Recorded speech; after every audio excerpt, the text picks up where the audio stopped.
नमस्कार, जोबट के समर में आपका स्वागत है। आज 12 अक्टूबर 2021 की तारीख है, यानी जोबट विधानसभा उपचुनाव के लिए नामांकन वापसी के 24 घंटे पहले आज 12 अक्टूबर को सबसे बड़ा डेवलपमेंट ये हुआ कि कांग्रेस से बागी होकर निर्दलीय के रूप में नामांकन भरने वाले कलावती भूरिया के भतीजे दीपक भूरिया ने अपना नामांकन आज वापस ले लिया है। नामांकन वापसी के लिए वो बकायदा युवक कांग्रेस के प्रदेश अध्यक्ष डॉक्टर विक्रांत भूरिया, पूर्व मंत्री विजय लक्ष्मी साधो, जेवियर मेड़ा, रवि जोशी इनके साथ में आए। महेश पटेल भी इनके साथ में थे और यहाँ इन्होंने अंदर जाकर अपना नामांकन वापस लिया। नामांकन वापसी के दौरान काफिला काफ़ी बड़ा था और इस दौरान उनके समर्थक उनके पक्ष में नारेबाजी भी लगाते दिखाई दिए और एकता का प्रदर्शन करते हुए कांग्रेस के तमाम नेताओं ने एक दूसरे का हाथ थामते हुए हाथ भी खड़े किए, संदेश देने की कोशिश की कि हम सब एक हैं। अब इसी के साथ आज 12 अक्टूबर का स्टेटस ये है कि कुल 9 उम्मीदवार जो स्कूटनी में सही पाए गए थे जिनके आवेदन, उनमें से दीपक भूरिया ने आज अपना नाम वापस ले लिया। अब 8 लोग मैदान में बचे हैं, लेकिन कल 13 अक्टूबर है, दोपहर 3 बजे तक का वक्त है। अब कल अंतिम तारीख है नामांकन वापसी की, तो कल 3 बजे ही तस्वीर साफ हो पाएगी कि कितने लोग मैदान में रहेंगे। इसके अलावा जो राष्ट्रीय पार्टियां हैं, उनके प्रादेशिक पार्टियों के अलावा जो निर्दलीय होंगे, उनको सिंबल भी कल ही 3 बजे के बाद आवंटित कर दिए जाएंगे। जोबट के समर में अगली बड़ी खबर इसी से जुड़ी हुई है, वो ये है कि 3 से ज़्यादा वाहन के काफिले के साथ एक वाहन रैली के रूप में नामांकन वापसी के लिए दीपक भूरिया आए थे। इसको लेकर उनके ऊपर गाज गिरी है। पुलिस ने वीडियोग्राफी कराई थी पूरे कार्यक्रम की। उसके बाद आज देर शाम को एक एफआईआर जोबट थाने में दीपक भूरिया के खिलाफ लॉन्च की गई है। आचार संहिता के उल्लंघन के आरोप में आईपीसी की धारा 188 के तहत ये एफआईआर की गई है। साथ ही 5 वाहनों के चालकों के खिलाफ भी एफआईआर हुई है। ये उसी एफआईआर में नामजद हैं और 5 वाहनों को जब्त कर लिया है पुलिस ने। और ये सभी वाहन इस समय जोबट पुलिस थाने के प्रोमाइसिस में खड़े हैं और इनको जब्त कर लिया गया है क्योंकि आचार संहिता का इन वाहनों ने उल्लंघन किया है। ये इन पर गंभीर आरोप है। आज नामांकन वापसी का दिन था। दीपक भूरिया वाहन रैली के रूप में 8-10 गाड़ी का काफिला लेकर नाम वापसी के लिए आया था, जबकि आयोग का नियम है 3 गाड़ी से ज़्यादा की अनुमति नहीं थी। इस कारण 5 गाड़ी जब्त की गई एवं दीपक भूरिया तथा चालकों के विरुद्ध धारा 188 आईपीसी के तहत कार्रवाई की गई है और सभी गाड़ियां जब्त कर ली गई। अगर कोई भी प्रत्याशी बिना अनुमति के कोई रैली निकालेगा या वाहन रैली करेगा, उसके विरुद्ध इसी तरह से सख्त कार्रवाई की जाएगी।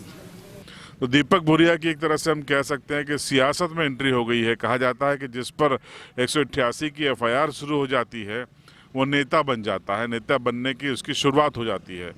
कांतिलाल भूरिया, महेश पटेल, कलावती भूरिया समेत तमाम नेताओं पर दर्जनों 188 के मामले हैं और आप सभी जानते हैं कि ये बड़े नेताओं में शुमार हैं। दीपक भूरिया की आज शुरुआत हो गई है। जोबट विधानसभा के लिए नामांकन वापसी करते समय और जोबट थाने पे ही एफआईआर। तो ये एक अन्य महत्वपूर्ण खबर थी। और तीसरी सबसे बड़ी खबर जो हम आपको बता रहे हैं, हैरान करने वाली है, आश्चर्य में डालने वाली है, वो ये है कि बीजेपी के बड़े नेता और जिला पंचायत सदस्य नागर सिंह चौहान के भाई इंदर सिंह चौहान को जिला प्रशासन ने जिला बदर का नोटिस थमा दिया है। जी हाँ, जिला बदर का नोटिस एक बार फिर से थमा दिया गया है। बताया गया है कि 2020 में कोई इस्तेगासा पुलिस अधीक्षक अलीराजपुर की ओर से कलेक्टर को प्रस्तुत किया गया था, उसके संदर्भ में ये नोटिस थमाया गया है। 12 तारीख यानी आज इसकी पेशी थी। हालांकि इंदर सिंह चौहान पेश नहीं हुए। बताया जाता है कि उनका स्वास्थ्य खराब है। लेकिन ये हैरान करने वाली खबर इसलिए है कि इंदर सिंह चौहान बकायदा जिला बदर की जो एक तरह से हम कहें पनिशमेंट था, वो पूरा करने के बाद, वैधानिक रूप से पूरा करने के बाद वो वापस लौटे थे और 2020 में उनकी वापसी हुई थी और उनके खिलाफ कोई भी मुकदमा उनके जिला बदर के पनिशमेंट को पूरा करने के बाद इस जिले में या कहीं भी दर्ज नहीं हुआ था। उसके बाद भी ये इस्तिगासा पेश किया जाना और पेश करने तो अलग बात है, लेकिन इस समय जो टाइमिंग है वो इम्पोर्टेंट है। अब उनको नोटिस थमाया जाना जिला बदर का, ये हैरान करने वाला है। हैरान करने वाला इसलिए क्योंकि वो जिला पंचायत के सदस्य हैं, सर्वाधिक मतों से जीते थे। हैरान करने वाला इसलिए है कि बीजेपी ने उनको आमवा सेक्टर का प्रभारी बनाया था। उन्होंने पार्टी के लिए बीते 2-3 महीनों में ज़बरदस्त मेहनत की थी, काम किया था, यानी बीजेपी को उस समय उनकी उपयोगिता समझ में आ रही थी। और सबसे बड़ी चीज़ ये है कि मैंने आपको बताया कि वो जिला बदर का जो पनिशमेंट है वो पहले ही पूरा करके आए हैं। तो अब जिला बदर कैसा और क्यों, ये समझ से परे है, और वो भी तब जब केंद्र और राज्य में बीजेपी की सरकार है। कांग्रेस के समय में उनका जिला बदर हम मान लें कि राजनीतिक वजह से हुआ होगा, लेकिन बीजेपी के राज में इंदर सिंह चौहान को जिला बदर का नोटिस मिलना ये हैरानी की खबर है। लेकिन चुनाव से जुड़ी हुई है, इसलिए हम आपको जोबट के समर में बता रहे हैं, क्योंकि हमको लगता है कि इस नोटिस का संबंध कहीं न कहीं, इस कार्रवाई का संबंध कहीं न कहीं जोबट विधानसभा के उपचुनाव से हो सकता है, भले ही इसे प्रशासन खारिज कर दे। तो ये महत्वपूर्ण खबर थी।